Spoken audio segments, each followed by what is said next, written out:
Örgü mü dediniz kanalımdan dünyadaki tüm dostlara selamlar, sevgiler, saygılar. Örgü mü dediniz kanalıma hepiniz hoş geldiniz. Bu videomda iki şişle yapmış olduğum böyle yazlık baharlık örgülerinizde rahatlıkla kullanabileceğiniz yaprak desenli bu modelin nasıl yapıldığını sizlere anlatmak ve paylaşmak istiyorum. Umarım sever ve beğenirsiniz arkadaşlarım. Evet, yazlık ve baharlık bütün örgü projelerinizde rahatlıkla kullanabileceğiniz böyle yapımı da gayet kolay olan bir model arkadaşlarım. Modelimi yaparken Himalaya'nın bambu şöyle ince bir ipini kullandım. Şimdi şöyle Alize Cotton Gold'la sizlere anlatmaya çalışacağım. Dilediğiniz ip ile yapabilirsiniz. Kalın iplerle yaparsanız kışın da rahatlıkla kullanabilirsiniz arkadaşlarım. Şimdi modelimi arkadaşlar 5 5 5 5 5 ilmekler atarak başlıyoruz. En son olarak da 2 tane kenar ilmekleri atıyoruz. Yani 5 artı 5 artı 5 artı 2. Bu şekilde devam ediyor modelimizin kurulumu. Şöyle başladım. Hemen ilmeklerimi toplamaya başlıyorum. 2, 3, 4, 5.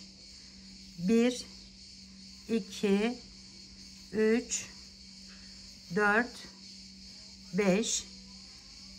Bir tane daha yapalım. 1, 2, 3, 4, 5. Her iki ipte de arkadaşlarım ben 3 milim şişler kullandım. Şöyle 2 tane de şimdi fazladan atıyorum kenar ilmeği olarak. Hemen başlıyoruz modelimize. İlk sırada böyle kenarı bükülmesin, altına lastik yapmanıza gerek kalmasın diye bir sıra arkadaşlar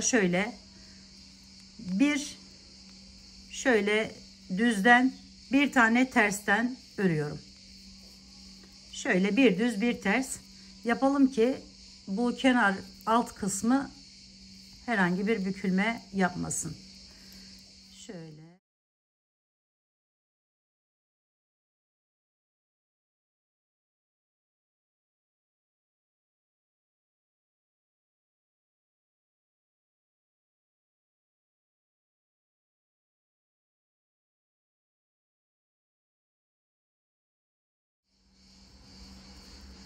Lastiğin üzerine de yapabilirsiniz tabii ki de lastik kullanmak isterseniz.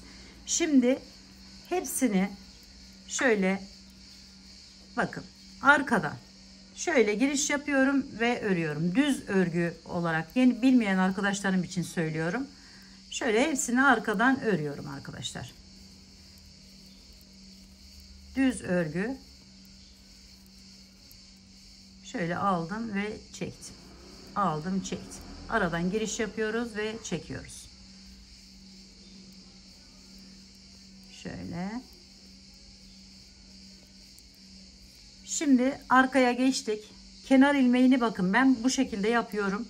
Bu şekilde daha çok hoşuma gidiyor. Düz duruyor. Kenar ilmeğini önce ördüm normal düzden. Sonra ipimi öne alıyorum.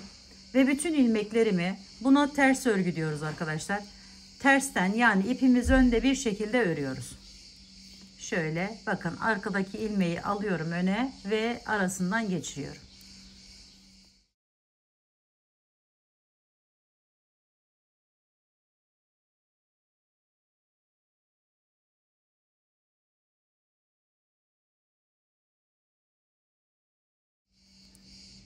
Şimdi aynı işlemi bir defa daha yapıyorum.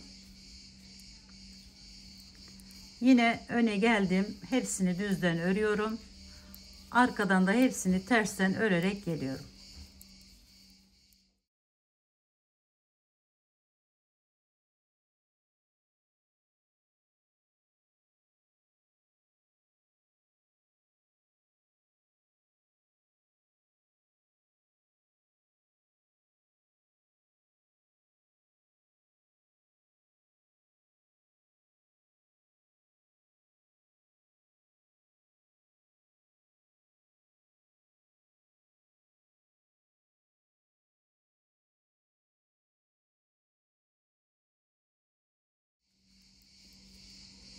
Evet, şimdi arkadaşlarım şu kenar ilmeğini takıyorum.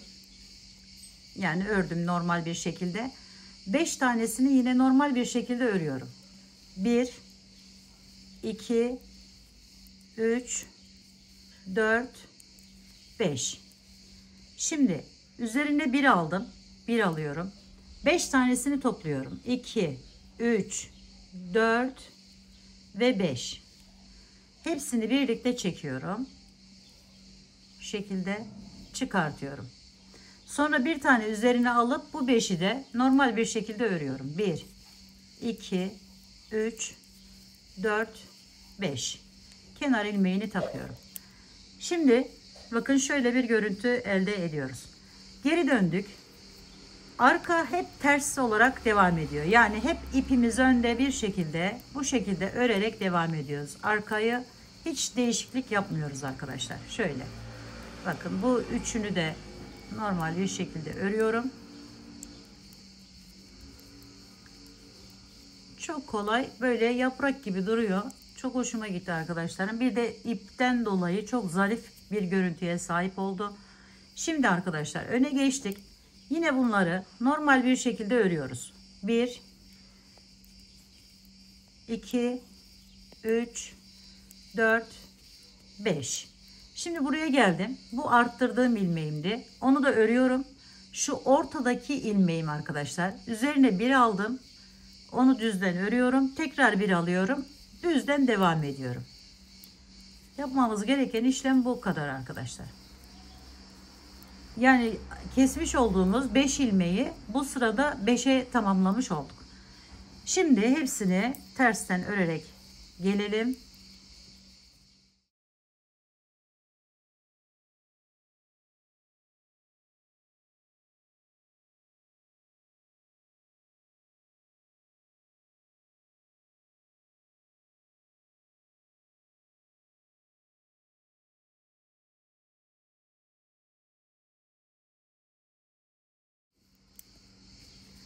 Şimdi arkadaşlar yine bir sıra hiçbir işlem yapmadan önde düz, arkada ters olarak gidiş geliş yapıyoruz.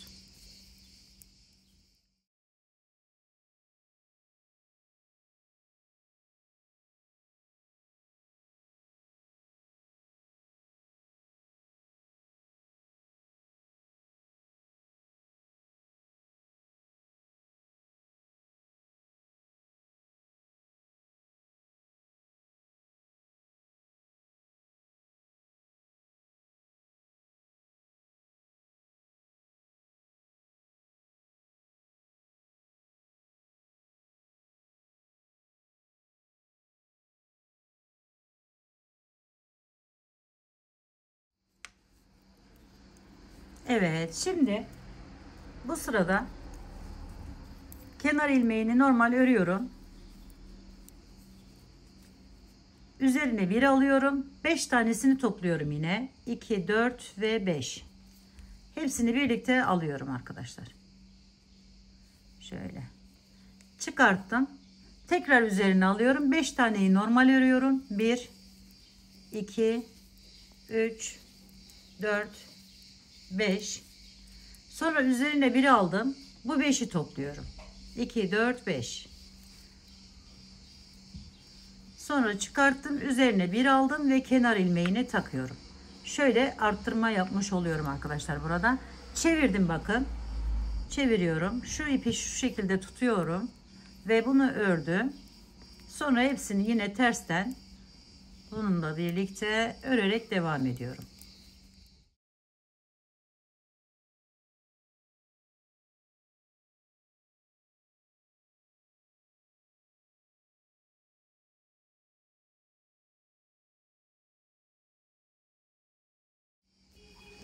Bakın şöyle birleştirdik. Şimdi yine kenar ilmeğini ördüm. Bu ilmeğimi örüyorum. 1. Üzerine aldım 2. Bunu örüyorum 3. 4 ve 5. Tamamladım arkadaşlar yani. Şimdi buradan devam ediyoruz. Yine 5 tane aradaki yeri.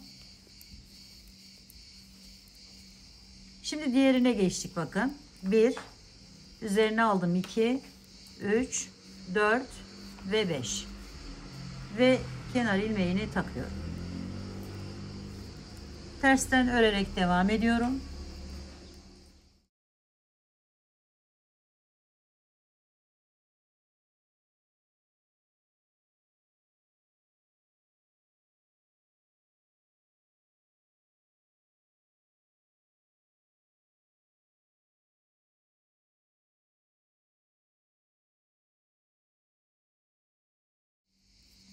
Bir sıra daha gidiş geliş yapıyorum. Önü düz, arka ters.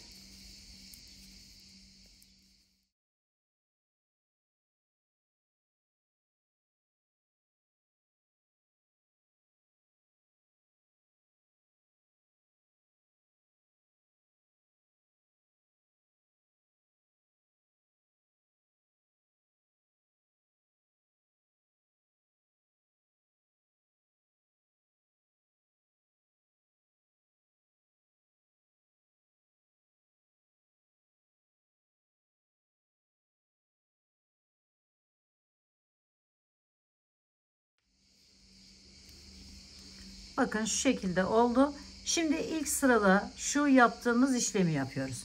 Yani burayı da göstereyim arkadaşlarım, tam olarak anlaşılsın.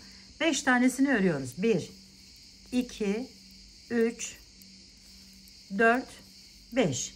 Sonra üzerine 1 aldım. 5 tanesini topluyorum. 2, 4, 5.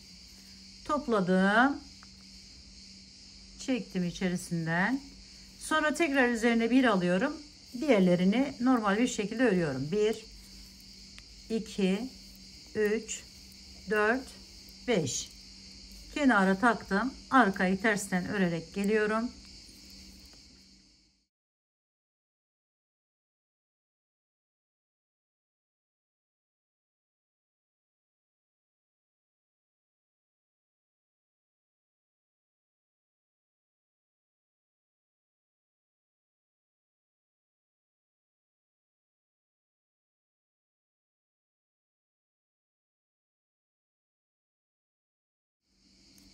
Evet, bakın şöyle bir görüntü ortaya çıkıyor. Modelimiz bu kadar arkadaşlarım, yapımı. Şimdi 5'e tamamlayacağız bu aradaki 3'ü ve bu şekilde devam edip modeli tamamlamış olacağız. Şurada gördüğünüz gibi. Evet arkadaşlarım, umarım sevmiş ve beğenmişsinizdir. Yapacak olan arkadaşlarıma şimdiden kolaylıklar diliyorum. Örgümü dediğiniz kanalıma abone olmayı, beğenmeyi, yorum yapmayı, paylaşımda bulunmayı unutmazsanız çok mutlu olurum. Bir dahaki en farklı, en değişik örgü model, teknik ve tasarımlarında görüşmek üzere. Hoşça kalın, sağlıkla kalın, Allah'a emanet olun arkadaşlar.